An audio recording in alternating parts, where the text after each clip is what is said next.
Ladies and gentlemen, today we stand witness to a moment in history that has changed the way the entire world looks at India. For decades, the global powers, America, Russia, China, and Europe, have dictated the pace of technological revolution, space exploration, defense capabilities, and bold decision-making. Yet just recently, India has done something so groundbreaking, so daring, that even the most powerful nations are left in awe, and yes, even America is shocked. This is not just another achievement. This is a defining moment that signals the arrival of a confident India on the global stage. What India has accomplished was once thought impossible, too risky, too expensive, or too complex for a nation still labeled by some as developing. But India proved them wrong. With vision, courage, and the relentless spirit of its people, it just achieved what no other country dared to attempt.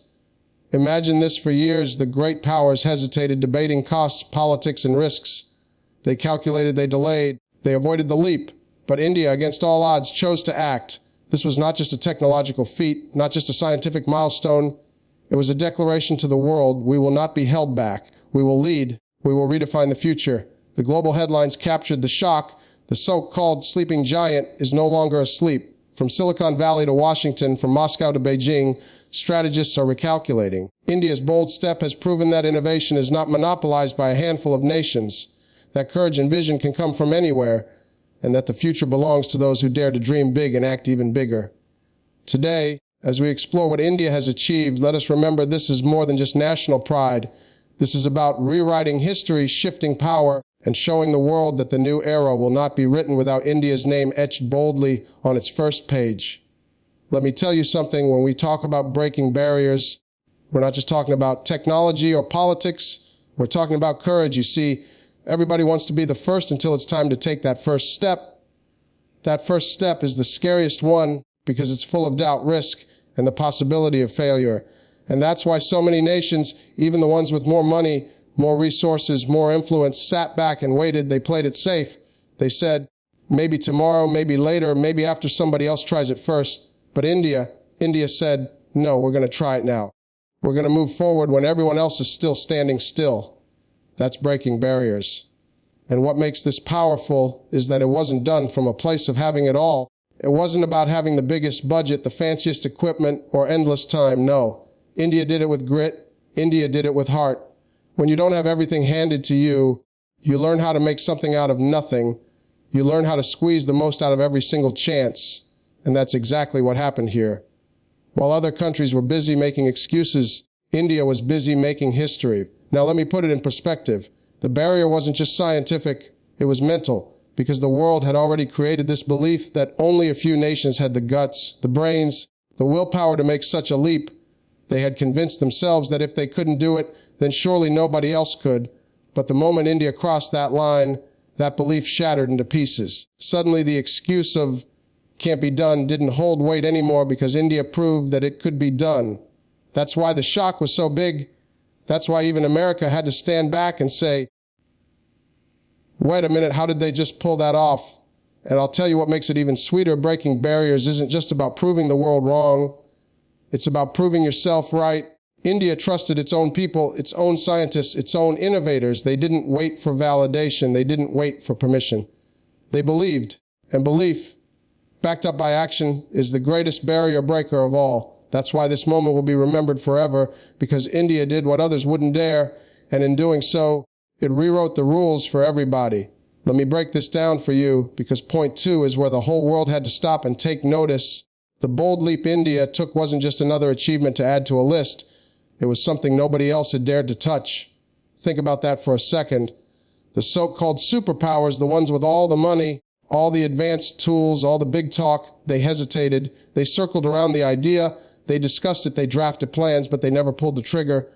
Why? Because the risk was too high, the chance of failure too embarrassing, the cost too enormous. But India looked at that same mountain and said, we're climbing it. And then they went and did it. Now here's what makes it special. The leap wasn't about just showing off. It was about sending a message: India is not going to play catch up anymore. It was about stepping into territory that everybody else thought was off limits and proving that courage counts more than caution. The bold leap was India saying, we're not waiting on anybody to lead us. We'll lead ourselves. That's powerful. That's what shook the world. Picture this. The world's most powerful nations watched India take a step they didn't dare, and then watched it succeed. Can you imagine the conversations behind closed doors? They were shocked. They were asking each other, how did they pull this off before us? Because sometimes success doesn't just come from money or muscle. It comes from the audacity to move when everyone else is frozen in fear. And that's exactly what India showed: audacity. The leap itself is now a landmark, not just for India, but for humanity. Because once one person crosses the finish line, the whole race changes. Once one country takes the plunge and survives, others have no excuse left. That's why this leap wasn't just bold. It was game-changing. It reset the expectations, it shifted the global conversation, and it forced even the biggest powers to respect what India is capable of. And here's the truth: the leap wasn't just about doing something first. It was about daring to do something at all. India's decision to act while others held back is what turned this into history. That's why they call it bold, because it takes a special kind of confidence to move when the rest of the world is still standing still. Now let's talk about something that really separates India's achievement from the rest: innovation over resources. See, the world is used to thinking that the one with the biggest wallet wins the race. The richest nations with billion-dollar budgets, billion-dollar facilities, billion-dollar mistakes they can afford to fix, they're the ones supposed to lead. But India flipped that whole idea upside down. Because India didn't have the luxury of endless money, they didn't have the blank checks. What they had was creativity, determination, and a refusal to accept we can't. When resources are limited, you either quit or you learn to innovate. And India chose innovation. They found ways to do more with less. They squeezed every ounce of brilliance out of every scientist, every engineer, every worker who believed in the mission. They cut out the waste, trimmed the excess, and focused only on what mattered. Where other countries were throwing billions into projects that still stalled, India made history on a fraction of that cost. That's not just efficiency, that's genius born out of necessity. And I'll tell you what else. This wasn't about proving they could compete dollar for dollar. This was about proving that ideas beat money, that brains and belief will always outshine a bigger budget, because a powerful idea fueled by relentless execution is unstoppable. The fact that India succeeded under those conditions, when the world expected them to stumble, is what left so many people stunned. It's one thing to win with all the advantages in your corner, but to win when the odds are stacked against you, that's a whole different kind of victory. And let me make this clear, this wasn't just a win for India's scientists. It was a win for every kid out there who's been told they don't have enough, they're not rich enough, they're not equipped enough to succeed. India just showed them that you don't need everything. You just need enough courage to start and enough persistence to finish. That's why the world had to sit back and respect it. Because India proved that progress is not owned by the wealthiest, and success doesn't belong only to the biggest. Progress belongs to the bold, and success belongs to the ones who refuse to give up. And that's the real power of innovation over resources. Now here's where things get real interesting: the global shockwaves. Because when India pulled this off, it wasn't just about one country celebrating a win. No, this was the kind of move that made the entire world stop what it was doing and pay attention. And you could see it plain as day. Governments, media outlets, experts in every corner of the globe, they didn't just report the news, they marveled at it. Some were proud, some were impressed. And let me tell you, some were downright nervous. America, the so-called leader in innovation, had to pause. They couldn't just brush it off because the world was watching. They had to admit that India had done something they themselves never dared to.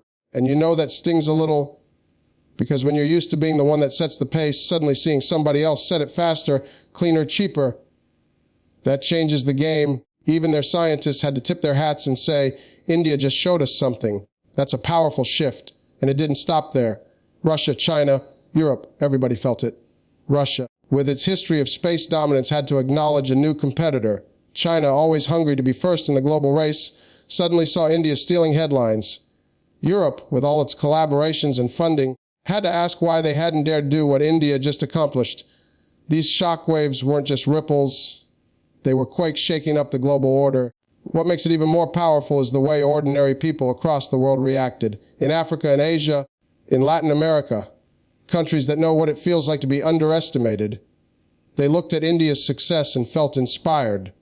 They saw proof that you don't need to be the richest to be the bravest, that you don't need endless resources to make history, and that sent hope across borders far beyond India's own. And let's be honest, not everybody's happy about this, because when someone new steps into the spotlight, the old players start to feel the heat. They start worrying about influence, about competition, about losing that top seat at the table. That's exactly what happened. India's success didn't just shock the world, it forced the world to recalculate its future. Because here's the truth, when India moved, the world shook. And when the world shook, everybody knew nothing will ever be the same again. Let me slow it down right here, because this part is the heart of the whole story. The spirit of India. See, technology, rockets, satellites, those are the headlines. But underneath all that, what really made this moment possible was something you can't measure with money, something you can't build in a lab. It was spirit. That spirit of never giving up, that spirit of pushing forward even when the odds are stacked sky high, that's what made India's achievement real. You got to understand, this wasn't just about machines. Machines don't dream. Machines don't sacrifice. Machines don't stay up nights wondering how to solve the unsolvable. People do. And the people of India, from the scientists and engineers to the everyday folks cheering them on, carried a belief that said, we belong on that stage too. That's the kind of spirit that can move mountains. Now here's what makes the spirit of India different. It comes from struggle. This is a country that's been told you can't more times than you can count. Told it's too poor, too behind, too unprepared to compete with the big players. But instead of letting that break them, they turned it into fuel. They said, watch us. And that's exactly what the world is doing now. That's what makes the spirit so powerful. It's born out of resilience. And it doesn't stop with just the scientists. This spirit runs through every corner of the nation. The kids in school watching the launch, dreaming bigger dreams because now they know it's possible. The parents who sacrificed so their children could learn. The workers who built every tiny piece with pride.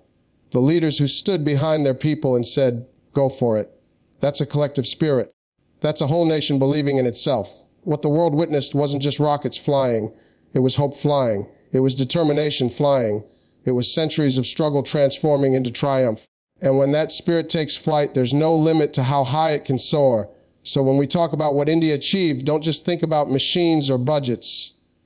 Think about the spirit that said, we will not be held back, because that spirit, the spirit of India, is what turned an impossible dream into undeniable history. Now let's bring this home, because this last point is about what all of this really means. The future redefined. See, when India pulled off this bold move, it wasn't just about today. It wasn't even just about this one victory. It was about tomorrow. It was about planting a flag in the ground that says, from here on out, the future is not going to look the same. And India is going to be right there shaping it. For decades, the future has been written by a handful of powerful nations. They set the pace, they made the rules, they decided who gets invited to the table. But that table just got bigger, because India didn't ask for a seat. India built its own chair, pulled it up, and said, we're here. And once you've proven that you can do what no one else dared, nobody can push you back into the shadows.